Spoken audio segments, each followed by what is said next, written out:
Okay, so we're looking at people soldering or soldering on YouTube, and there's a couple of things about it that annoy me. I've been soldering since I was about 13. Yes, I started off badly, but not to worry. There's a couple of things people do. They tend to use the wrong equipment. They either use an iron that's grossly underpowered for the task, or they have a bad technique.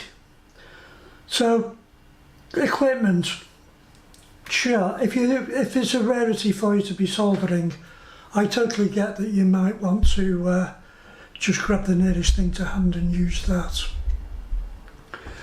We've all done it. If you're just doing a quick repair on auto electrics or something, you get some crappy 25 watt unbranded iron and you do a horrendous job of it. And the other one is the technique, which I'll come back to.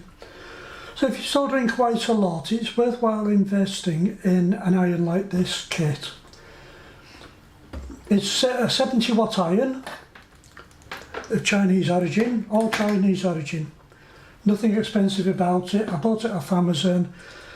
Yes, it cost about 70 quid, but I knew I was going to use it quite a lot, and I've had it for about 5 or 6 years now. I'm very pleased with it, and you can see that it's now getting a bit worn and damaged, but it still works fine. It's a 70 watt iron, 70 watt, 24 volts, interchangeable bits. That's loose because I'm playing with it. Current bit is in a shocking condition because I'm going to show you how to change it. Left hand side is the iron. The right hand side is the hot air gun,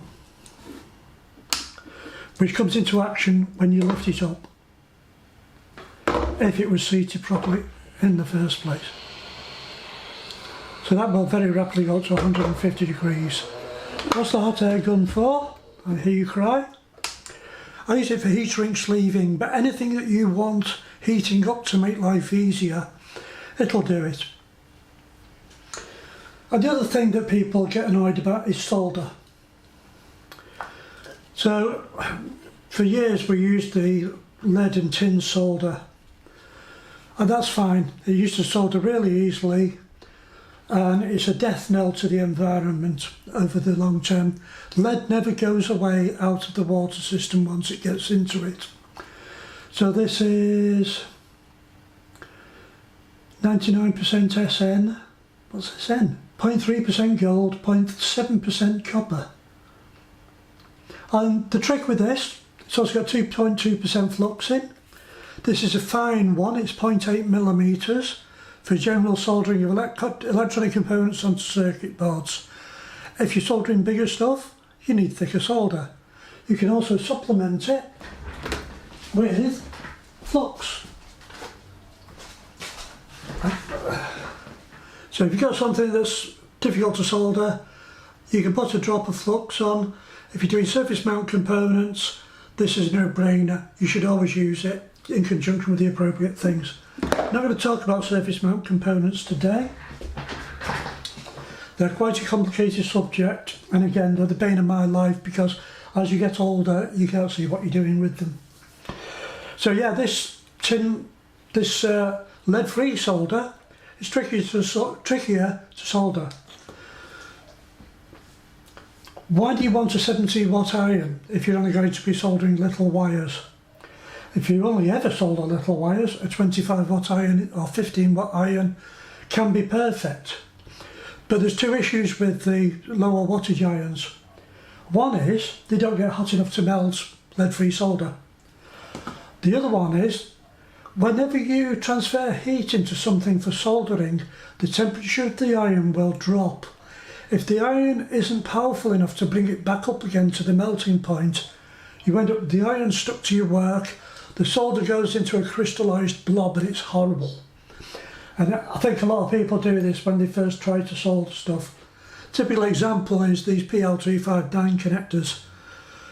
You're trying to get solder into the centre of that to touch the wire, but you've actually got quite a large area there, and you'll find a lot of small soldering irons will not get it hot enough, because not only is the heat soldering onto the tip, it's raising the temperature of that pin going back, and ultimately that heat is being drained into the outer, and because it's all brass, it conducts heat extremely well. You'll find that the heat just dissipates really quickly.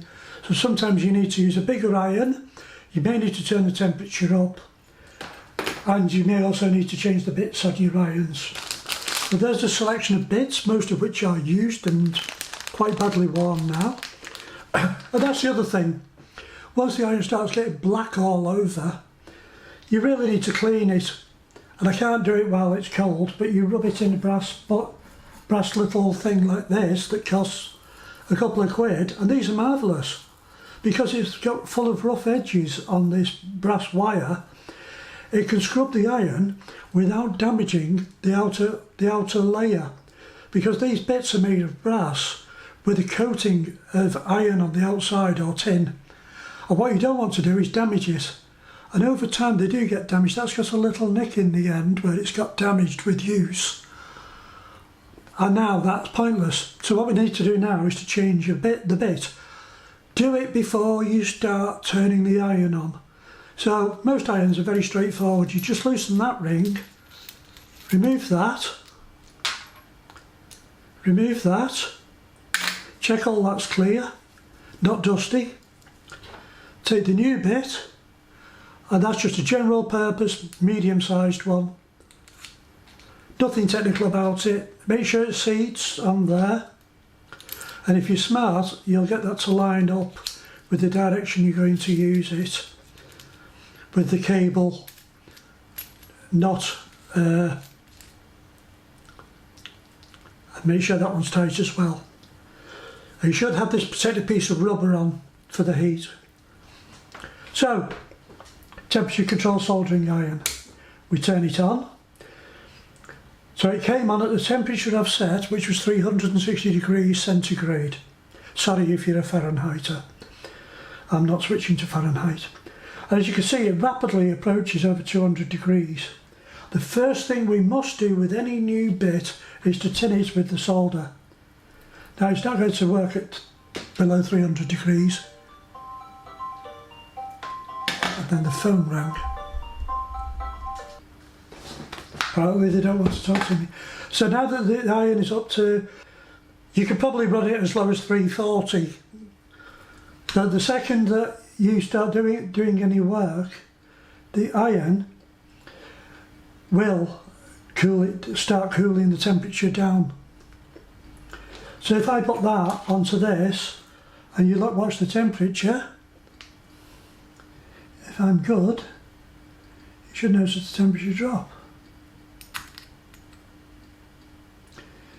And because that's quite a decent sized bit, I can now pull the wire out, which is what I'm trying to do. Obviously I'm sat miles away from it because I'm trying to demonstrate it to you. So you've now got your PL259 connector, and all you have to do is tap it on the desk when it's hot, and that's now completely free of solder. You can see right through it. So, how do we solder?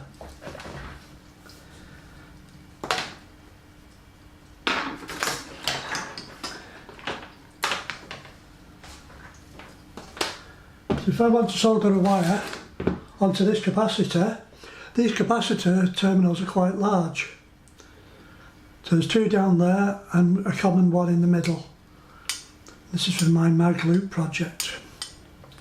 This thing is about, I don't know how old. That could date back to the Second World War easily. Luckily somebody was kind enough to give me a few of them. So just for the sake of argument, here's the technique that we need to be looking at. I'm just going to move this down so you get a better view. So the first problem is that you need to tin both things that you want to solder. Now I know that's got a pin on it, but even so, I'm going to solder onto that. Now the trick is always to combine three elements: the thing you're soldering, the solder and the iron. If you combine the three together, that'll solder very easily. It's quite a good idea to solder the whole pin. Sorry, that is a disgusting habit of mine, is to shake off the excess solder onto the desk. Don't do that on the wife's kitchen table. Equally, this tag here, if you didn't just solder that today, this will be all oxidised, and the oxidizer will prevent the heat conducting. So the same thing again, the iron, the thing you're soldering, and the bit, the solder, all at the same time. Now, because you've tinned both of those at the same time, you now need a different three things. You don't need to apply solder if you're doing it fresh, as in you've only just tinned it. So you can now heat up the biggest object, introduce the smaller one onto it, move that away, don't move it.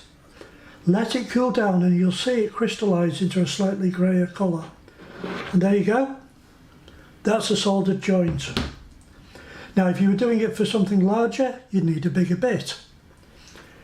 And as I say, you may need to increase the temperature. So this will go up to, I don't know what, 480 degrees.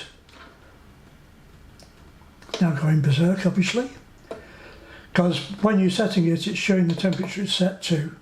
And now you'll see the temperature coming down from the 400s, if that's very visible in the camera. So there you go.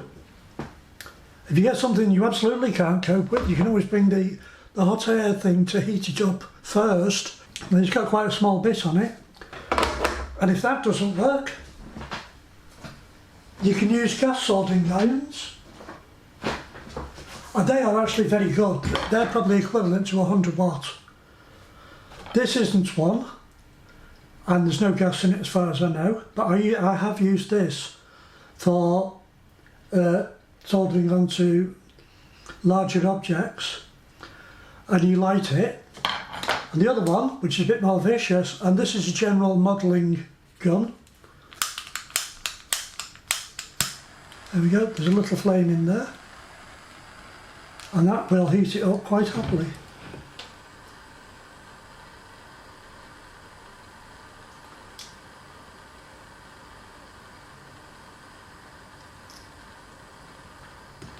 But obviously not when you come to do a demonstration. There we go. And then you just release it to turn it off. Oh, that was on minimum, that's why it's a bit miserable. For being flamethrower. So yeah, you can use additional tools to help you. That's the thing. Oh, these are amazingly cheap. I think this was about 16 quid. And it's been thrown around in the bottom of a toolbox for years. So that's your basic soldering. Now then, desoldering. There are two ways that you can do this. So if we wanted to strip the solder from this connection here, the easiest way to do it is using desoldering braid. And I'll cut the wasted bit off the end, the used bit. Now this stuff is not as good as the days when it was when I started training as an electronics technician, which I was for 20 odd years. But we'll give it a whirl.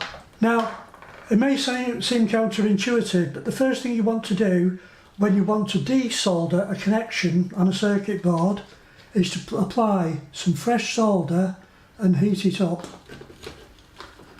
Then when you've got it nice and hot with the iron in direct contact, put the braid on. Put the braid on and draw the braid across it gently. You see how that's coming off? So start with it close to the reel and keep doing it until you can't get any more off. And there you go, there's very little solder on there now. And it's the same if it was a component on a circuit board. You do have to be careful as you draw the braid, because if stuff freezes up, it's quite easy to rip the rip the copper off the circuit board, so you need to be really careful. Don't draw it until you can see that the solder is melted. So that's the basics. So it's always the important thing of having three things: the solder, the iron and the lead, or the two things that you're soldering one onto the other. Heat that up again. There's very little solder on it at the moment, but there's enough floating around. And that's what I call the dub technique, where most people I see soldering do the dubbing thing, but they haven't tinned both things properly first. If they're freshly tinned and you dub them, that's as strong as anything. So that's the basics. And if people are interested, I'll do some more stuff on using tools and equipment. And I only have the most basic equipment at home, even though I used professional tools for years, you know, including diagnostic tools that cost 6 figures. So that's the basics. Give me feedback on that. Sure, people always have variations on the technique, but I think that's a good place to start from and then adapt it to your needs. If you're a plumber, don't come to me and say, oh, well, I put flux on everything first and I hit it with a flamethrower. Of course you do, that's a different thing. But I'm talking about general purpose electronics work. Anyway, thanks for watching. I am here, I'm hiding.